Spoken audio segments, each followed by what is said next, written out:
This is In-Camp Field Notes, quick conversations and the cliff notes, thoughts, and lessons that don't always make it to the big stories, but shape the way we hunt and see the outdoors.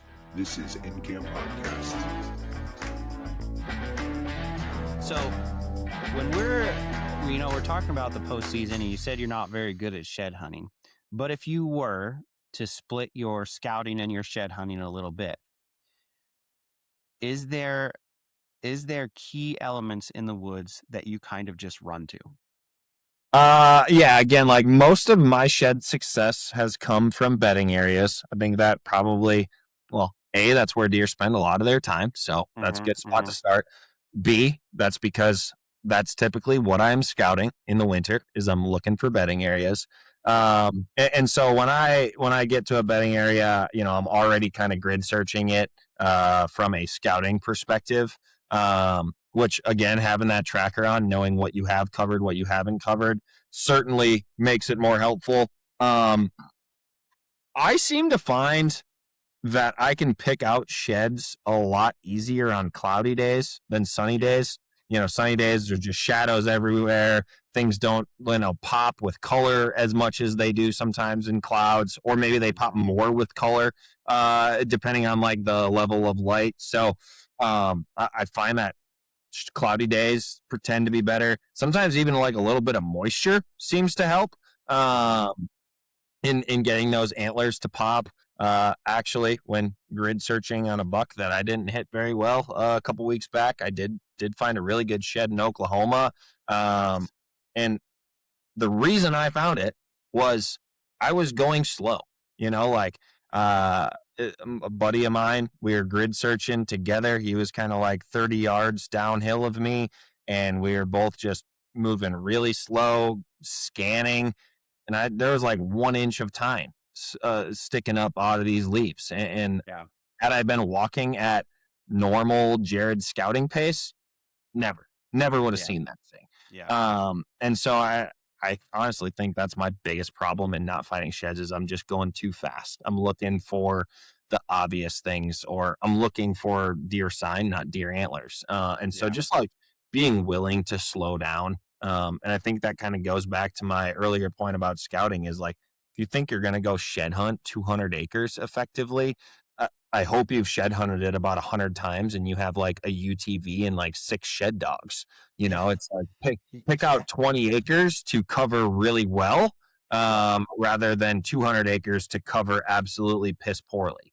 And so, and again, I wouldn't take too much advice from me shed hunting. But those are my big things. And I think the people that are good at shed hunting, they're shed hunting cherry spots, private farms with a lot of food, with south facing slopes, that, to some degree they're managing to shed hunt. Sure. But I think if you're out there on public ground, you got to focus, especially in these northern latitudes, you got to focus on those southern faces where they can collect as much warmth and heat as they possibly can throughout the day. If you're in an area where you can find some better thermal cover, there's the thermal deer cover. I mean, that's a layer in ONX. If you are not familiar with what thermal cover is, I mean, it can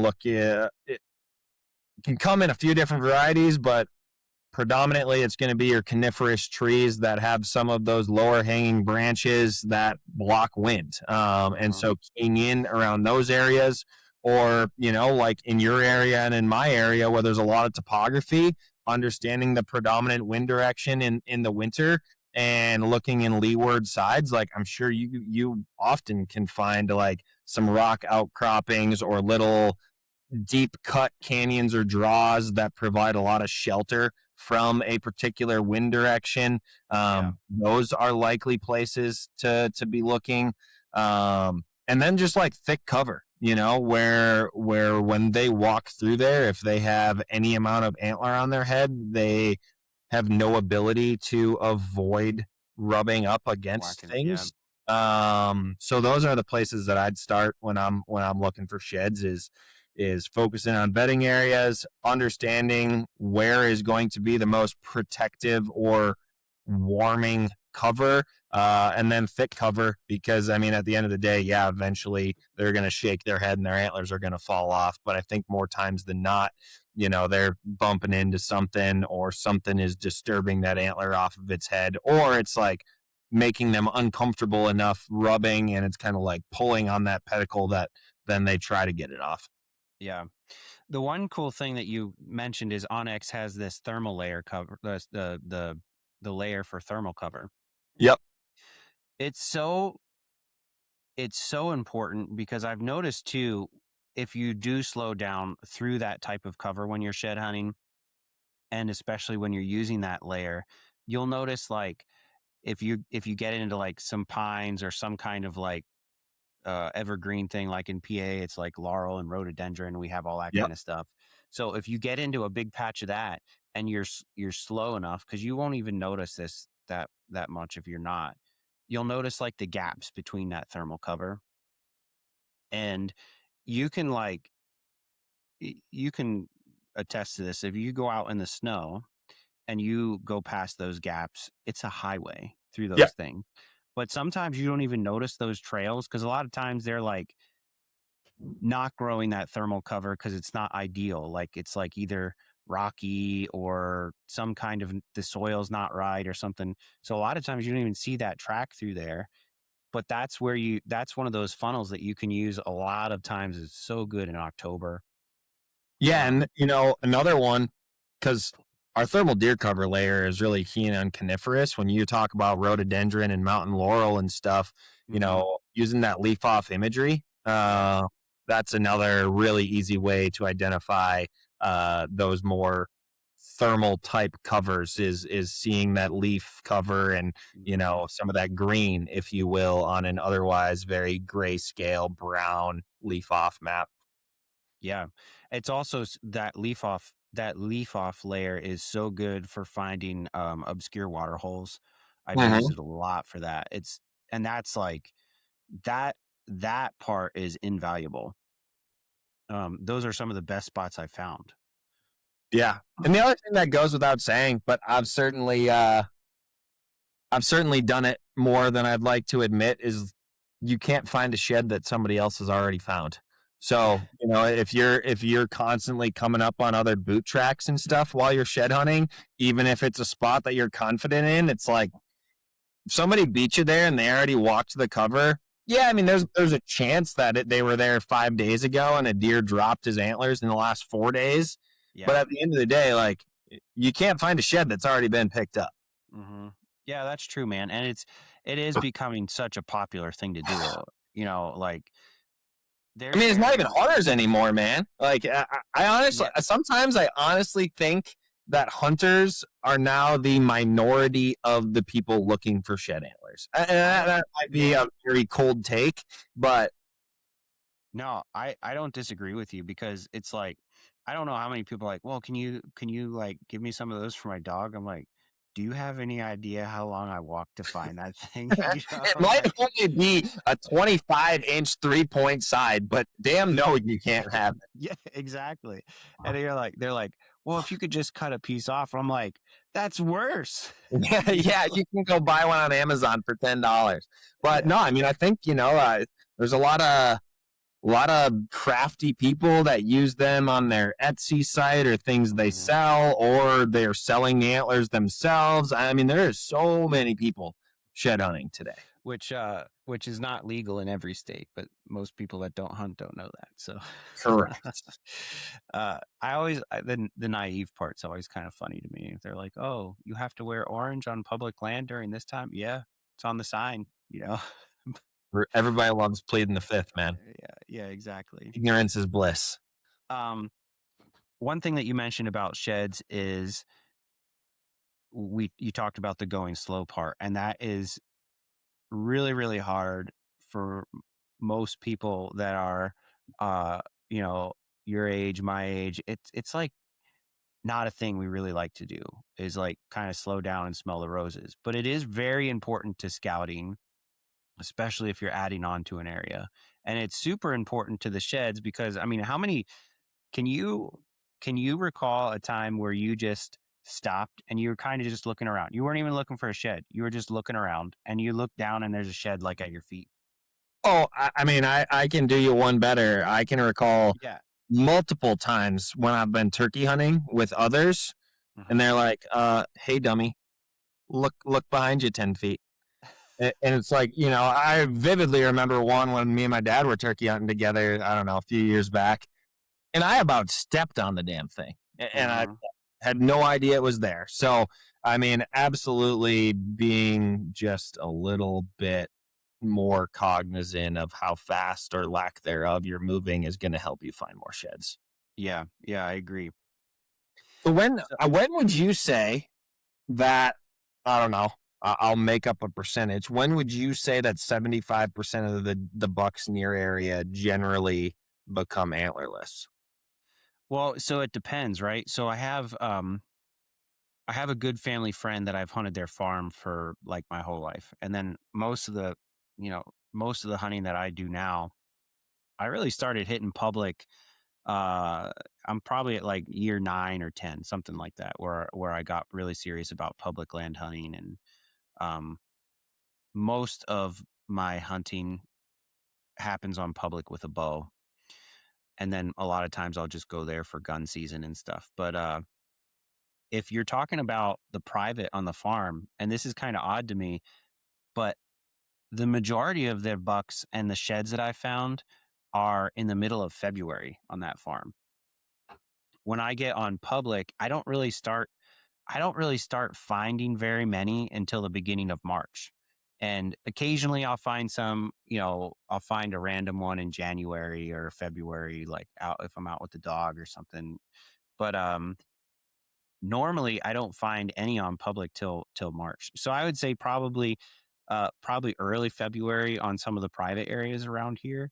And you would think it'd be kind of opposite because they're healthy and they should have high testosterone. But I think it's kind of like they've been running hard on that private for so long, and there's really no need to insert dominance there. You know what I mean? It's all cushy there. Versus like some of the, I don't know, like some of the public that I hunt is all big tracts of timber. So I would say probably late February is when about 75% start dropping.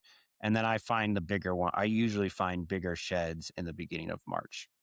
Hmm. Just kind of what it's been for me. But I haven't found like a whole lot of giant ones. I usually find a few that are 50 to 55 inches. Yeah. Every year I find a couple like that. So, and they get you pumped up. I mean, I get excited about spike antlers too. But I get excited about every shed I find. yeah. But yeah, I mean, I'm no biologist, and obviously there is a lot of biology that goes into a deer shedding its antler, and it differentiates on every given year due to weather, if they sustain an injury, blah blah blah. I mean, there's a zillion different factors. But like interestingly, out here in Western Montana, like I would say maybe not 75, but I bet 50% of bucks have already dropped their antlers. And I know that from running cameras. I think that's certainly a good way to do it. But man, there's another guy that hunts the same public that I do, and just gotten to know him over the years. Super good guy, and I've ran into him out there shed hunting before. And one day, we were bullshitting at the parking lot or whatever, and he's like, "Oh man, you got to come back to my house and just check out the box of sheds that I've found this year." And it was like, I don't know, early February at this point. I'm like, box of sheds that you found this year, and this was a few years back. And so we went over there. I bet he had already picked out 30 sheds. Oh, jeez. And I was like, when did you find all these? He's like, dude, I usually start looking around for antlers like around when the new year kicks in. And I'm like, no wonder I never find shit out here. You You already are picked them up. start them all up. And even like I still got some cameras running in Iowa from having an Iowa tag this year, and man, there's a pretty good portion of bucks back there that are antlerless already. And again, that's a private chunk of ground that doesn't see a whole lot of pressure in the Iowa instance there.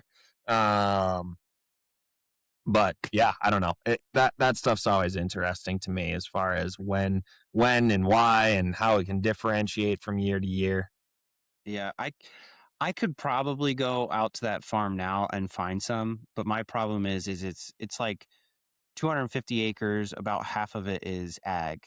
So if I Yeah, go in there and I'm busting everything out, then I'm not going to find the majority of sheds because it's like, 100%. And there's you something to know, that too, for sure. I mean, yeah. And I usually find a pretty decent one there. So like last year, I think, and again, I spend most of my time shed hunting on public, but I'll go to the farm maybe twice in a season, 2 or 3 times. And I think I found 5 there this year, I think. Yeah, I found 5 there this past year. And I don't find like a whole lot of sheds, man. I think I found 15 last year. So 5 on the farm and 10 on public. And it's quite good. yeah, I mean, there's plenty of people that do way, way better than that, but it's a lot of miles. And some of it's in new areas that I'm just trying to learn, like just speed scouting or whatever. When I go to a new area, I like to spend time in like the pretty obvious stuff. Like if I'm on a hill, I'm gonna hit the military crest or all the things you hear whitetail guys talk about in hill country. But you do learn a lot and you end up picking some stuff up because it's some obvious stuff that you're going over. But on the private stuff, man, everything that you read about with sheds, like um a water drainage in a field, or the main trail that comes out of the corner inside corner, or a creek crossing, like you can almost literally go to those spots and be like, Just like point to point to point. Yeah. yeah, there's Yeah. gonna be shed there, and a lot of times there is. Like I've found a lot of sheds in the same spots, um or predictable spots like that. So that's, I mean, it's always I, it's I mean, always a I've good certainly time. talked to some guys that absolutely clean house on finding sheds. You know, they're finding 100, 200 antlers a shed season. And I'm like, man, I haven't found 100 shed antlers in 15 years. There's a guy that I want to have on soon, who's up in the northwest corner of PA, and he is like, he's posting pictures of finding like 30, 40, 50 sheds every season, and he's picking up elk sheds in that range and stuff. uh cool guy. And we haven't made time to get on here yet, but he's actually, one thing that this is something that I'd like to ask you too. One thing that he's been pretty good at is finding a shed, finding a target buck, and being able to kind of narrow down the areas that buck's using and actually kill that deer in like October, November, which I find is crazy because usually the deer that I find sheds for aren't anywhere close to where they are during the season. Yeah, no, I mean that is something I certainly don't have any experience with as far as like finding sheds and then finding that buck to hunt him. Do aspire to one day. You know, I mean it's happened on a couple occasions, like that deer my brother shot um in Iowa this past year. I Yeah. actually found his 3.5-year-old shed turkey hunting you know, back in Wow. 2022. That's You way know, cool. but again, like that is the anomaly of a private property that we have a lot of history with and experience on, and you know, it's large enough that it kind of can hold a couple deer. But by and large, guys that are doing that on public, like that's freaking awesome. Yeah, yeah, absolutely. So I guess the question about sheds is a theory question for you. I've found that I do fairly well finding sheds in places where I have very stereotypical velvet bucks on public. Do you Hmm. find that to be true? No, I can't say I have that correlation. Mm-mm. Yeah, I So don't I don't know what it is, but I usually like the places that you would hang a camera to get velvet pictures are the places that I'm usually finding sheds. Like, interesting, which I mean makes some biological sense in the fact that the bucks are grouped up at that yeah. time in, Hmm. you know, July, August, and they're back to being grouped up at this time in January, February to some degree. Hmm. Uh, But yeah, I don't know. That's a very interesting correlation. You better ask somebody that finds a whole hell of a lot more sheds than I do that one. Oh man. I think I know I wanted to talk turkey hunting, but we're in this an hour already, dude. I think we should just do a whole turkey episode at some point. I'm down for that, man. Turkeys are they're not my absolute favorite as far as filling the freezer, but as far as pure enjoyment, like having true unabated fun, oh, turkeys get me revved up. You can blow a bird or, screw a setup up or miss a bird, and I'm mad for 20 minutes or 30 minutes, and then it's like on to the next. Whereas you do that with a freaking whitetail that you've been chasing all season, and it doesn't leave your mind for 2 weeks. Maybe longer, man. Maybe Oh, longer. yeah. No, 100. I'm talking like constantly thinking about that bastard for 2 weeks. But yeah, man. I mean, I always look forward to spring. There's something about just watching the world wake back up and all the new life, and the birds are chirping, and frankly, nothing quite beats a 10 a.m. woods nap in the sun. I love I it. was just I about love to say everything that. about turkey hunting. Yeah, it's a good time, man. It can be a little frustrating when they're not talking, but Oh, it can for be a sure. good time. I mean, I get more mad turkey hunting than probably anything else because I expect to go find a bird to be in the game on, and when they aren't cooperative, like I'm like, I can't even find a damn bird. Like, I what know. the hell? I'd rather like hunt jakes and 2-year-old birds that just gobble their heads off all day long. You know what I mean? Like it just. Oh yeah, no, I'm in it for the experience, man. I love nothing more than a good thunderous gobble from an eastern. Oh, and when they surprise you, the one I killed one last year, and man, we didn't hear anything for like the first 3 hours of the morning, and we get to a Tough knoll mornings. with a creek in the bottom, and I did some cutting, and he like cut me off, like just one of those like, holy crap, he's right there, and you're all like, gotta sit down, But Yeah. nothing better, man. So with that said, you said you have plans to go out this weekend, do some postseason scouting. Yeah, I'm gonna go pitter patter around this weekend. It's supposed to be beautiful out, and just a good excuse to go stretch the legs and see if I can learn a little bit. Maybe pick up a shed or two. Maybe pick up a shed or two, but I will not be holding my breath. Well, dude, I really appreciate you coming on. I know you told people where to find you, but go ahead and tell the guests again where they can find you at.